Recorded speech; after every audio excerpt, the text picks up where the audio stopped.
Welcome, my friends. We are coming to you from Pipeline Workspace in Miami, Florida.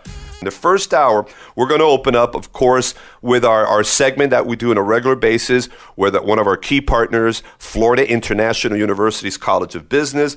Today, representing the university is Pablo Pino, Regional Vice President for TD Bank North America, and one of the largest banks in the country, and in South Florida, a great presence here. He's going to share some thoughts on a very important seminar coming up in a few weeks at FIU regarding supply chain management. And supply chain management is much, much more than just an industry, as you'll find out in a moment. But without further ado, it is my pleasure, and we've had a pretty cool conversation going before we went on air. Pablo Pino, again, Regional Vice President at TD Bank. Welcome to the show, Pablo. How are you? Good morning, Pete, and thank you for having me. Really appreciate being here. Pablo, I'm going to share a little bit about your background with our audience. If you could spare me a moment here to kind of set everything up, because I love making that connection with my guests and our audience. Pablo, again, J. Pino, is a Regional Vice President at TD Bank. In this role, he is responsible for the community lending of all of Miami-Dade. He is a highly respected and well-known 26-year veteran of the banking industry. Pablo started his career with J.P. Morgan Chase in the Northeast, where he spent 15 years. In the year 2000, he relocated to Florida. That's about 16 years now. Boy, time flies when you're having a good time, right? Prior to joining TD Bank in 2008, Pablo Pino was with Bank United and has held numerous other management positions in the banking industry. Pablo Pino lives in South Florida with his wife and children, and he serves on several boards, including the Education Fund, United Home Care, the Latin Builders Association, and the Center for Financial Training. And Pablo, a distinguished background, and how has it been now? And God, I'm going to say almost 20 years in Florida. Yep, it's been great. Growing up in the Northeast and doing some lending up in that area. Coming down here to South Florida, you see how businesses grow, how quickly. It's a really friendly environment for businesses to grow. As you know, Pete, through the Beacon Council and the county, all the incentives to really bring businesses down here. And I think we have a big advantage over some of the other states in the country, with the no state income tax and things like that. You see businesses here start and within 10, 15 years just make a significant impact right out of the box. So it's exciting. And in the last 15, 16 years to be part of this community and help a lot of companies take it to the next level. So TD Bank is a major player in South Florida, and we were talking about him. Ernie Diaz is regional president and also the chair of the Beacon Council. Beacon Council, another great partner of our program.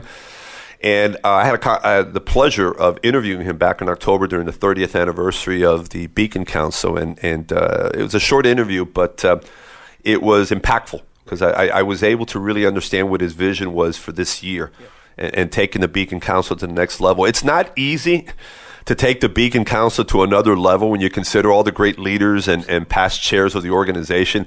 But I think what's really cool about that, like any other organization, just yesterday, matter of fact, I interviewed Christine Barney from RBB Communications, who is the chair of the Greater Miami Chamber of Commerce, one of the largest chambers in the country, a 108-year-old organization. So think about that. So the Beacon Council is a youngster compared Absolutely. To the Greater Miami Chamber of Commerce there.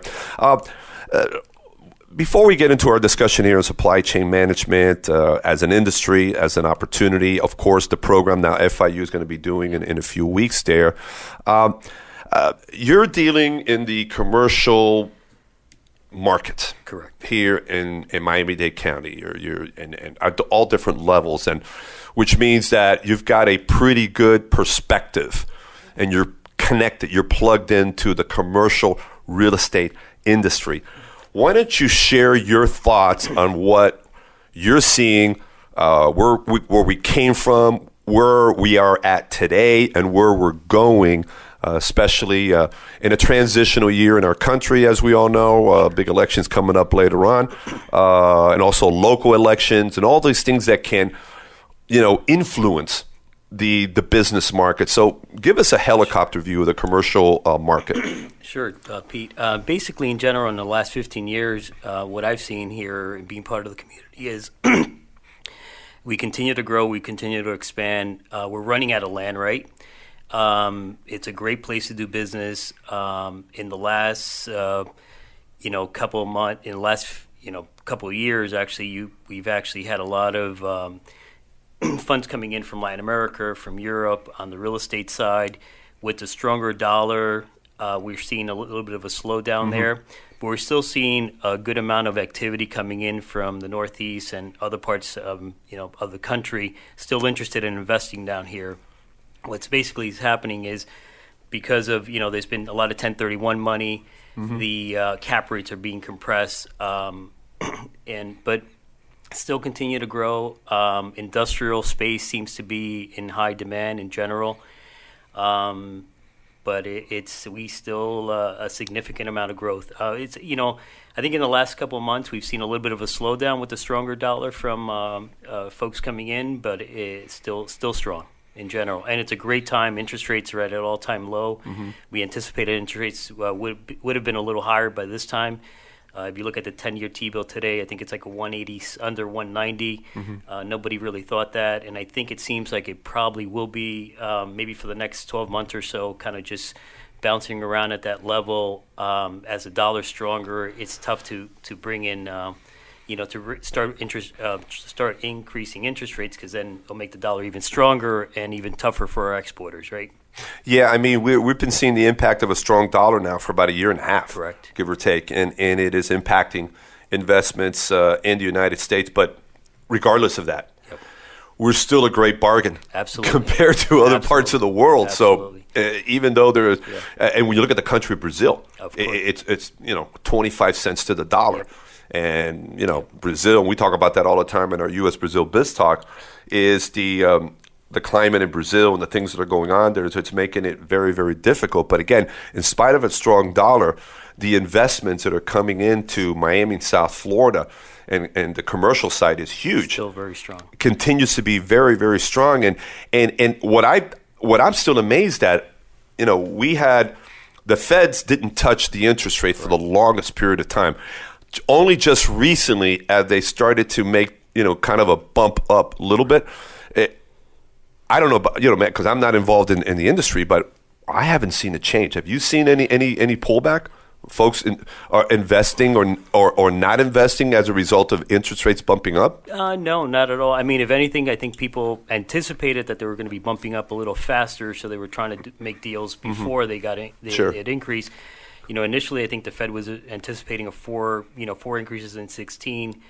If anything, we're looking at maybe one or two at worst case scenario, very, very carefully. So, and also what's good about as the commercial real estate, we have an influx of the population in Florida in general is growing. So that's the demand for housing is there. So, the apartments are in great demand, and folks are really coming down here and investing. And you just brought up the fact, obviously, we have international investors, Latin America, Europe, China. Correct. But a big percentage of the investors are from the U.S. Correct. and particularly the Northeast. Yes, absolutely. You see, for example, in the Northeast, if you're buying an apartment building or something up there, you're investing in an apartment building, you have rent controls. Down here in South Florida, that's not the case normally. So it's a much friendlier place to normally do business. It really is, and the people are terrific here. And Great weather. Even though we've got such a melting pot, and it's a global melting pot. Absolutely. It's not just the Northeast or other parts of the country or just Latin America. Correct. I mean, we're talking about, Miami now is a global city. Completely. It really, truly is. I mean, you look around and you look at the tourists that are coming in, and then you look at the investments that are coming in from all over the world. In a couple of weeks, we're going to have the third annual Emerge Americas Conference. Correct. Which is, again, going to be bringing folks from all over the world. Exciting. They're going to be, obviously, organizations, companies, businesses, local and globally, but countries countries are going to have a presence there as well. So it really continues to fuel the activities that are happening here in Miami, South Florida. I am speaking with Pablo Pino, again, Regional Vice President for TD Bank North America. And we're speaking right now about the commercial real estate market, and we'll be getting into supply chain management and a program that FIU is going to be doing in a couple of weeks. But before we move on, let me tell you a little bit about our global headquarters, Pipeline Workspace. We're here in the city of Doral. Pipeline Workspace is a creatively designed shared workspace with a diverse community of entrepreneurs, startups, independent professionals, and small business teams. Pipeline is membership-based and offers a flexible assortment of private offices, dedicated desk, flexible space, and virtual offices, as well as a cafe, large event space, lounge, technology-enhanced conference rooms, and much, much more. Make sure to visit their website, pipelineworkspaces.com, or call them at 305-358-1841. And I can personally tell you, my friends, this is a fabulous location.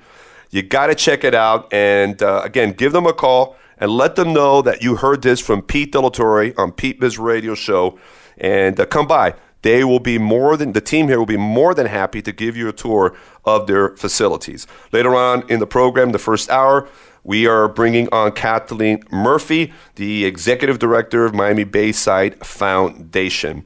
And we're going to continue our conversation now with Pablo Pino. Pablo, let's talk now about supply chain management. Let's start with, again, the industry, the importance of it as an industry, but also for any business that is out there trying to run an efficient business with systems, good systems and processes, and then we'll get into the seminar itself. Sure. So in general, from our experience, what we've seen is companies that do well are companies that are sourcing globally, right, from around the world, and then at that, when you're actually sourcing globally, you need to figure out what's the best way to bring in the product, how much time it's going to take. Making sure that you're not over committing to levels of inventory. Inventory requires capital. Capital costs money, all that good stuff, right? So the other thing is, again, with the currencies, let's say you're buying from Europe, does it make sense to potentially, with a stronger dollar, buy it in euros or buy it in dollars? If you're going to be buying on a consistent basis, could you lock in that over the next 12 months? Mm-hmm. So if there's any fluctuation in the currency, you're locked in. And, so it's really important. When we deal with an array of different industries, and we truly find that the folks that are the most successful are the ones that are great buyers and the ones that are actually able to go around the world and source at the best prices, right? And then they could actually bring that in and add value to those products. And in the seminar, what we're going to be doing is basically going through the supply, the company's processes, and making sure that there's, if there's any waste, how do you eliminate them? How do you make them better? And how do you improve sales and make more money? And as a banker, and especially with TD Bank, our focus is to fuel that growth, right? How could we, is it working capital that you need? Is it equipment financing? Do we want to talk about a lease? Maybe you could finance 100%. Do we work with the SBA if you're buying a building?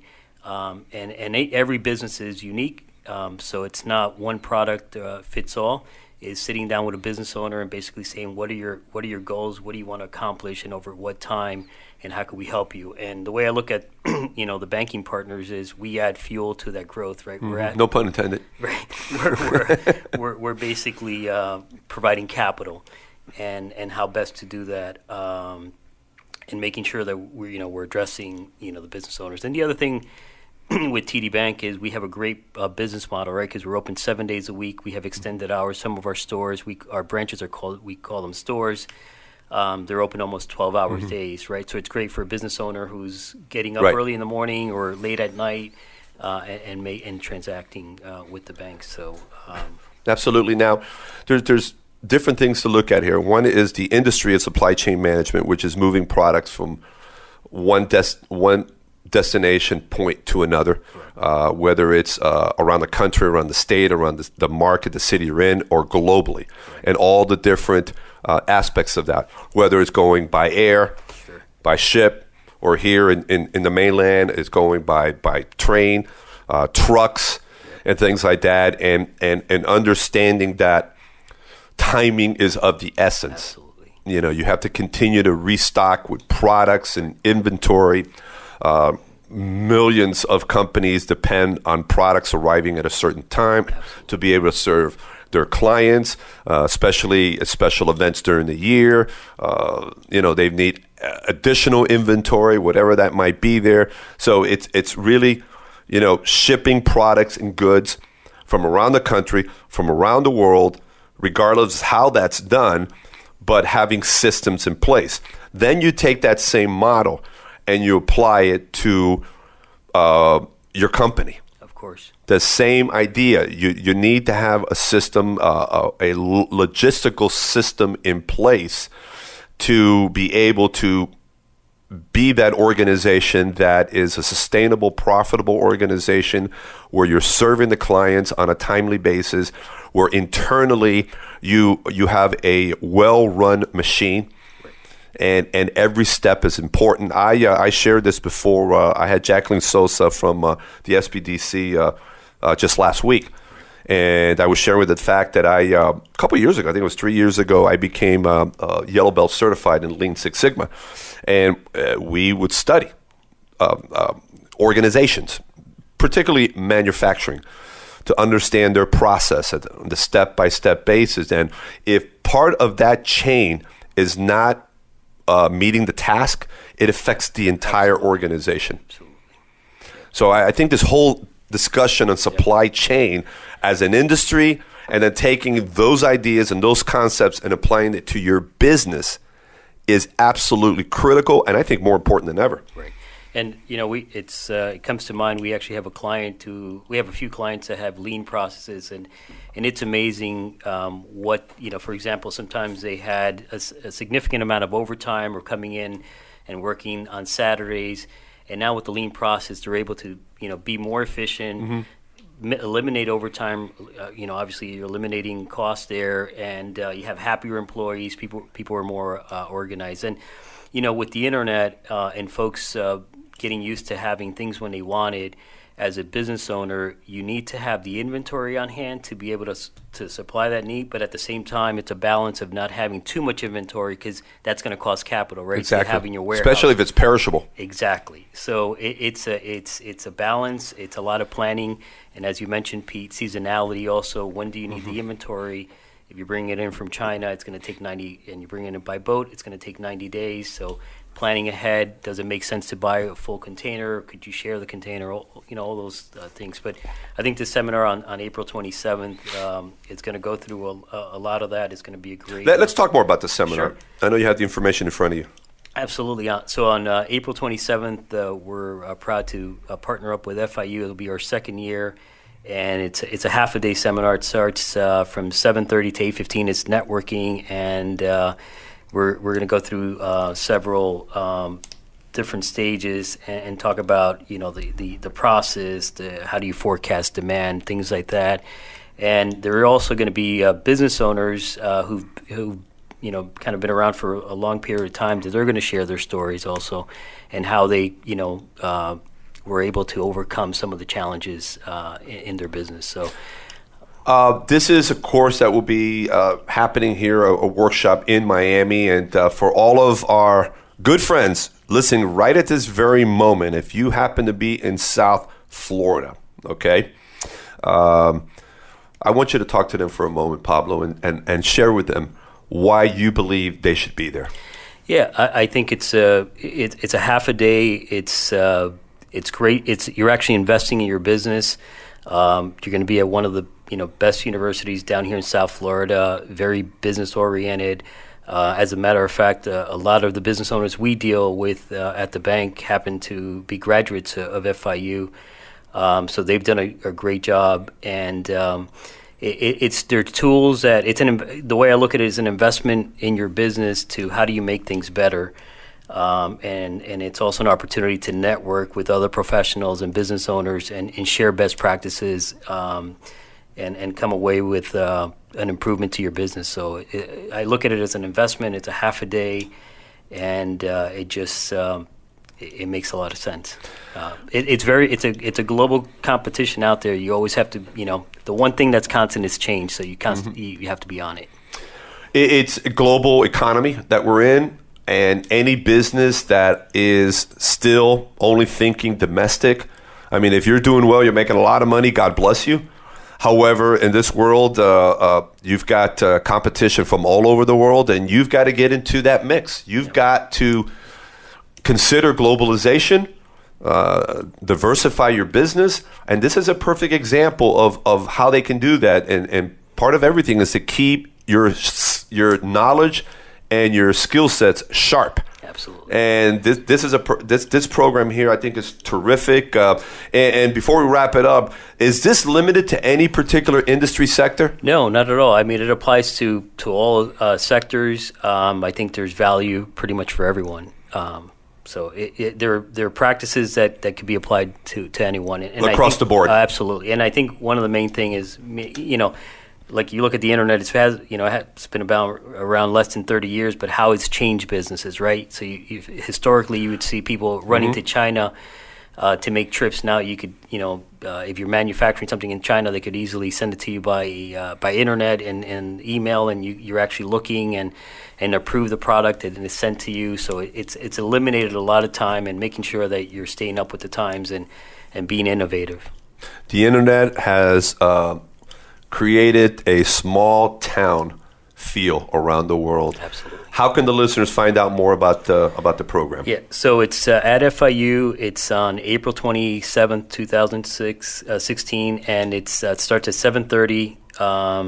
And we would actually... It's 7:30 a.m. A.m., correct. 7:30 a.m., and it's basically you're out of there by lunchtime. We provide lunch, and by 1 o'clock, it's. Is there a website or a phone number they can call anywhere there? 1 second. See if we can find that. If not, then if we can't get that right now, just write to us at wbrnmiami@gmail.com, and we will get this information out to you. So, hey, Pablo, thank you so much for coming out here, and congratulations for all your good work and your insights, because I know that our friends, our listeners that are on with us right now really appreciate taking this information in here, because, again, the more that we can learn, the more that we can be open-minded about learning new ideas.